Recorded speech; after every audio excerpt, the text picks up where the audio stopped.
भायखळा जेलमध्ये महिला कैद्याच्या हत्येपूर्वी तिच्यावरती महिला अधिकाऱ्याकडून अमानुष लैंगिक अत्याचार झाल्याची धक्कादायक माहिती समोर आलेली आहे। अंडी आणि पावांचा हिशेब न लागल्यानं जेलरनं मंजुळाला शिवीगाळ केल्याचं सुद्धा समजतंय। भारती सहस्त्रबुद्धे आमच्या प्रतिनिधी आपल्यासोबत आहेत। भारती, आणखी काय माहिती आहे?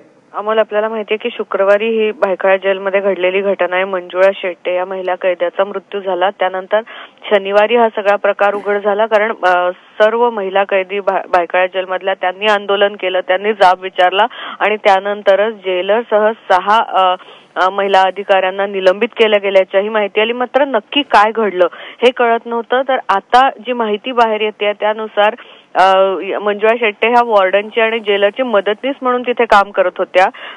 जे कैद्यांना जी कामं नियुक्त केली जाते त्यातलं हे काम होतं आणि ते करत असताना 2 अंडी आणि 5 पावांचा हिशोब लागला नाही। जेवण वाढत असताना ते कमी पडलं, या कारणावरून मंजुळा शेट्टे हिला जबरदस्त मारहाण केली गेली, तिच्यावर अत्याचार केला गेल्याचा सुद्धा आरोप होतो आहे आणि इतर महिला कैद्यांनी वाचवण्याचा प्रयत्न केला असतानाही तिला सोडलं नाही आणि त्यातच तिचा मृत्यू झाला। त्यामुळे अत्यंत धक्कादायक अशी माहिती भायखळा जेलमधून येते। अमोल, धन्यवाद भारती, दिलेल्या या संपूर्ण माहितीबद्दल।